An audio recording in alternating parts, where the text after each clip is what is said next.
if you have a child that is struggling in school, that is maybe in counseling, that has a chaotic kind of personality, or they're neurodivergent and they're just having a hard time, you've probably heard as a parent that you need to have structure. It's the number one thing that comes up about what to do, and that's the first thing that everybody's told is to have structure.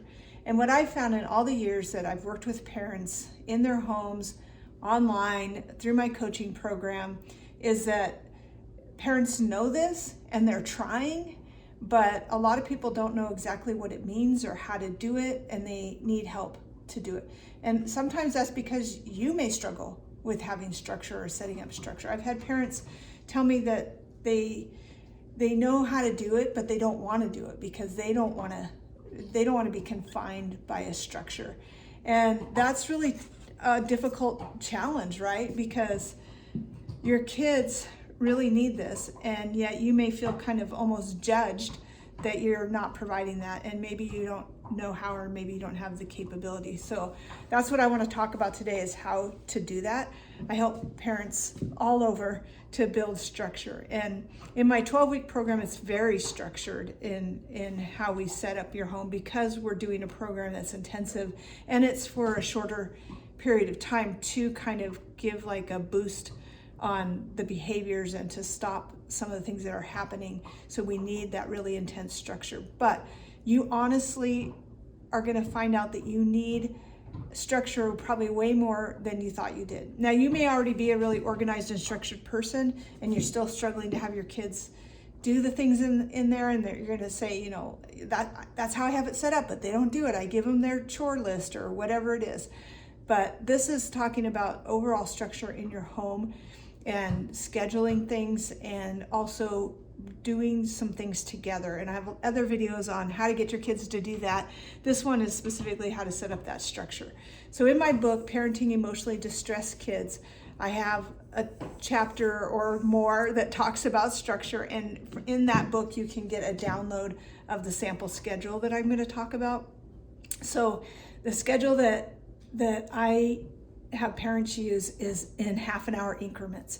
But when you're setting it up, you don't have to do every half-hour increments. We do that because switching activities does a couple of things. One is that I work with a lot of kids that have ADHD and don't have the ability to do a task at sitting at the table or doing something quiet or any of that for more than just a few minutes at a time.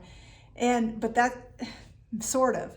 The other part of that is that these are the same kids that once they get into something, they have a really hard time transitioning.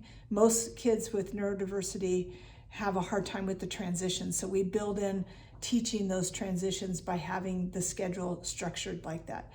What I want to encourage you to do as a parent is to have a visible schedule of what's going to happen.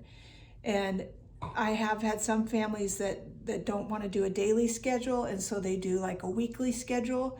I think that if you want to start that way, that's fine. I do feel like that even on your weekly schedule, you need to have the big things that are going to happen that day. But if you're having a lot of problems with your kids not listening to you or not seeing you as being in charge, and you feel like you've lost control of your home, this is the easiest way to regain that sense of control. Because if you have a schedule and you have a plan, in their eyes, you're already more in control because you know what's going to happen.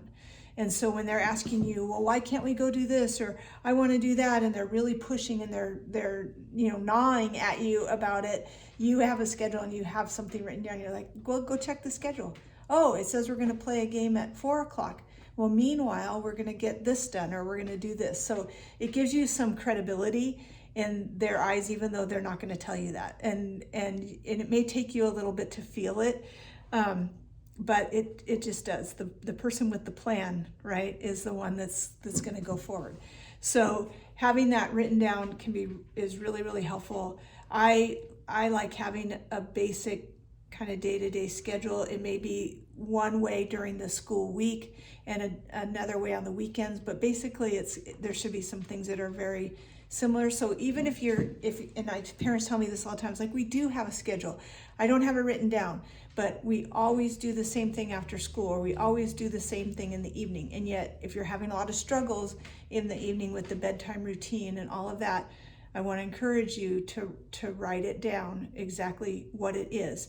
Don't get hung up on the exact time of things. Some things take longer and some things take shorter, even day to day. But basically, you're going to kind of be on that same schedule, that you try to eat at the same time. And again, like if you have after school activities, if you have things like that, it makes it really hard. But that's even more why you want it to look like you have a plan. If it always looks like you don't know what's going to happen and that it's a mess, or you're struggling with that yourself, then, and that's kind of what you're saying, it's like, oh, we just have so much to do and we can't get it done, and dinner's going to be late tonight, and maybe we'll just stop at McDonald's or whatever. But if you look at the schedule in the afternoon, even before the kids get home, or in the morning, and you have it written down that it's going to be a late night and that you're going to grab McDonald's on the way to the basketball game or whatever, it's okay. Like, that's fine if that's the schedule. I just want you to see the power of having that plan and knowing that you can do that, even if your life feels really chaotic. It will actually lower the chaos, even in your own mind. It's very crazy because it feels like it's all just happening to you as well, but your kids are picking up on that sense that life is just sort of happening to you and that you can't control it, and that doesn't allow them to put their trust in knowing that someone's in charge. So this is so much more powerful than walking around saying, listen to me, I'm in charge. Like, have the plan, have the schedule, follow it the best you can. And when there's changes, like, make the changes on the schedule itself. So I like to use a whiteboard for that reason, so that if something comes up, like you get a phone call and you find out you have to go, pick somebody up because their tire went flat or whatever, you can just say, like, I know on the schedule it says we're going to do this, we have a change of plans, and you can write it right there. It's like, we're going to go do this and it's going to take about an hour, and then we're going to be back, and when we get back we're going to do this. So it's okay. We're also teaching kids. Some parents are really scared that their kids are so rigid that they're not, like, they're going to get so focused on the schedule, and if the parent goes off the schedule, that they're not going to be able to handle it. And that does happen. So this is how we teach that flexibility, that stuff happens. This is what works really well with kids with autism in school, is that they have a schedule, and a lot of times it's even on the kids' desks, and they know when the specials are. And with some kids, I think it's important to even tell them, like, if there's going to be a different duty in the yard, if there's going to be, something, substitute, whatever, to have those things there. Even with your kids that can't read, it's super important. I've seen kids that can't read go up to the family schedule and look at it and try to figure it out. You can also use other visuals with your nonverbal kids. There's schedules that use pictures, and so that they know. And remember that you're in charge of the schedule, not your children. So they may have a different idea.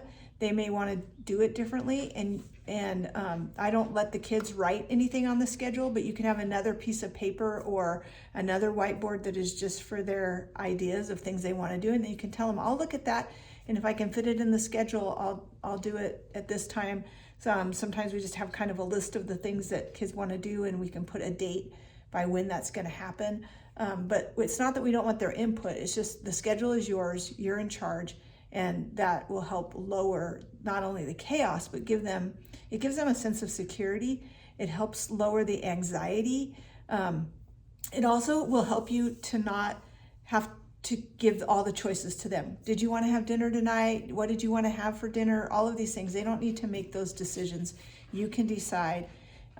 You can just do it. You don't have to have these weights where their anxiety is going up because there's not a good choice, or they don't want anything that you have, or they really wanted to go to McDonald's, and so they're wondering how to throw that into the mix, And so, know that just it settles so many things, and I want you to just know how to do it. If you need more help with that, you have questions, I do this for families individually. Like, we look at the schedule and how it fits as part of the coaching that I do. I don't like to just tell people you need to have more structure, because I feel like parents are so overloaded and already have so many things going on. They're like, have you seen my life? Like, do you even know how I could even do that? So I really like to help parents to do that. And again, if you get the book, Parenting Emotionally Distressed Kids, you can download a sample schedule and kind of get started playing around with it with the ideas that are in that book. But if you want more help, you can ask questions here on this YouTube channel after you subscribe. And you can also contact me on parentingchallengingkids.com and get a free consultation, and we'll talk about this stuff and we'll get you some coaching. All right, go have a good day. Make it happen.